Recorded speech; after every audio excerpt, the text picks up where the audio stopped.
రాత్రి సమయం సముద్ర అలలు నీలాచల పర్వతం కింద గట్టిగా ఎగసి పడుతున్నాయి. ఆ శబ్దం మధ్యలో ఒక దివ్య రహస్యం ఉంది. ఈ భూమిపై స్వయం విష్ణు ఒక ట్రైబల్ భక్తుడి హృదయంలో ఒక అడవి గుహ మధ్యలో రహస్యంగా నిలిచిన కథ.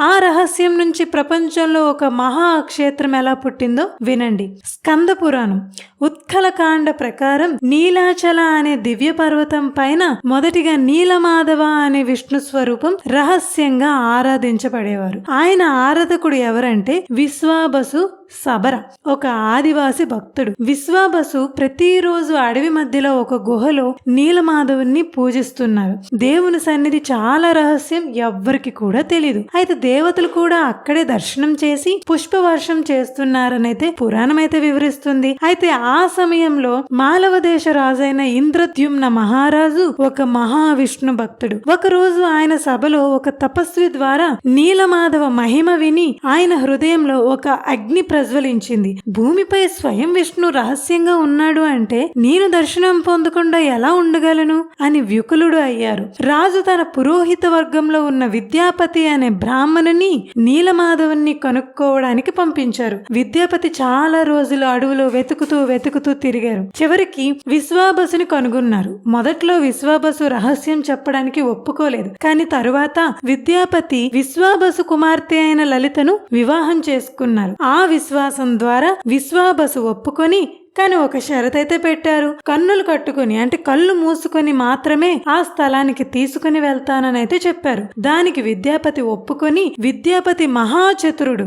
ఆయన తన వస్త్రంలో కొంచెం రాయి ధాన్యాన్ని వేసుకుని నడుస్తూ వెళ్లారు. ఆ ధాన్యం మార్గంలో పడుతూ వచ్చింది. నీలమాధవ సన్నిధికి చేరినప్పుడు విద్యాపతి చూసిన రూపం దివ్యం, రత్న సింహాసనంపై ప్రకాశిస్తున్న విష్ణు స్వరూపం. ఆయన హృదయం భక్తితో విలీనమయ్యింది. తిరిగి రాజుని దగ్గరికి వెళ్లి ఆ విషయం మొత్తం చెప్పారు. అయితే ఇంద్రద్యుమ్నుడు పెద్ద సేన పురోహిత వర్గంతో నీలాచలకి వెళ్లారు. కానీ అక్కడికి చేరినప్పుడు నీలమాధవ అంతర్ధానమయ్యారు. విశ్వాబసు కూడా చాలా దుఃఖం పొందారు. దేవుని సన్నిధి కనిపించలేదు. అయితే రాజు చాలా వేదనతో అక్కడే తపస్సు చేశారు. నిరాహారంగా విష్ణు ధ్యానం చేసి ప్రార్థించారు. అప్పుడు ఆకాశవాణి జరిగింది. ఏంటంటే నీలమాధవ రూపంలో నేను కనిపించను, సముద్ర తీరంలో దారు బ్రహ్మ రూపంలో ప్రకాశిస్తాను. ఆ దారుతో నా కొత్త స్వరూపాన్ని తయారవుతుంది అని అయితే ఆకాశవాణి వినిపించింది. అయితే కొన్ని రోజుల తర్వాత సముద్రంలో ఒక దివ్య దారు తీరానికి చేరింది. ఇక్కడ దివ్య దారు ఏంటి అంటే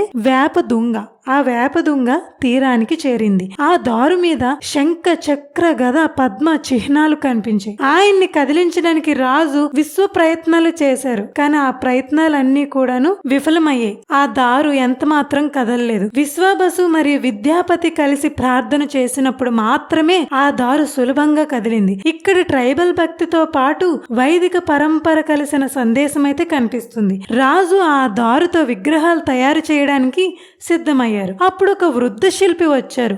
ఆయన స్వయంగా ఎవరంటే విశ్వకర్మ అని నమ్మకం. ఆయన చెప్పారు, నేను లోపల విగ్రహాలు తయారు చేస్తాను. 21 రోజుల వరకు ఎవరు తలుపు తెరవకూడదు, ఎలాంటి ఇబ్బంది కలిగించకూడదు అని అయితే చెప్పారు. దానికి రాజు ఒప్పుకున్నాడు. కానీ కొన్ని రోజుల తర్వాత లోపల శబ్దం వినిపించడం ఆగిపోయింది. రాని చింతతో రాజు ఆ తలుపునైతే తెరవనించారు. లోపల విగ్రహాలు పూర్తి కాలేదు. చేతులు కాలు సంపూర్ణం కూడా కాలేదు. విశ్వకర్మ కూడా అంతర్ధానమయ్యారు, మాయమైపోయారు. ఇవన్నీ చూసిన తర్వాత రాజు పూర్తిగా దుఃఖంలో మునిగిపోయారు. అప్పుడు ఆకాశవాణి జరిగింది. ఈ రూపంలోనే నేను భక్తులకి దర్శనమిస్తాను. అప్పుడే జగన్నాథుడు, బలభద్రుడు, సుభద్రాదేవి విగ్రహాలు ఈ దివ్య అసంపూర్ణ రూపంలో ప్రతిష్ఠించబడ్డాయి. ఈ రూపం మానవ శరీరం కాదు, ఆదితత్వ రూపం. కొన్ని పురాణిక సాంప్రదాయాల ప్రకారం శ్రీకృష్ణ అవతారం సమాప్తమయ్యాక ఆయన హృదయ తత్వం బ్రహ్మ పదార్థం ఈ విగ్రహాల్లో ప్రవేశించింది అని నమ్మకం.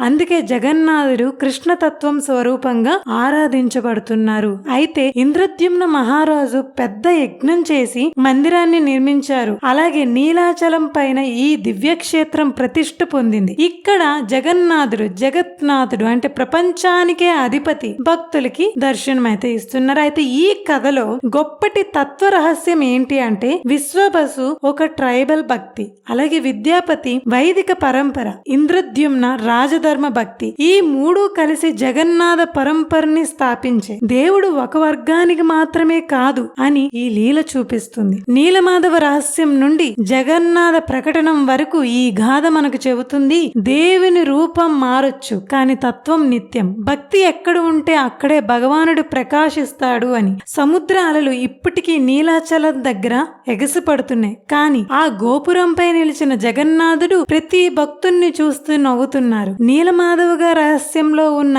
ఆయన జగన్నాథుగా జగత్తులో ప్రకటించాడు. ఈ లీల యుగ యుగాల వరకు నడుస్తూనే ఉంటుంది. జై జగన్నాథ్.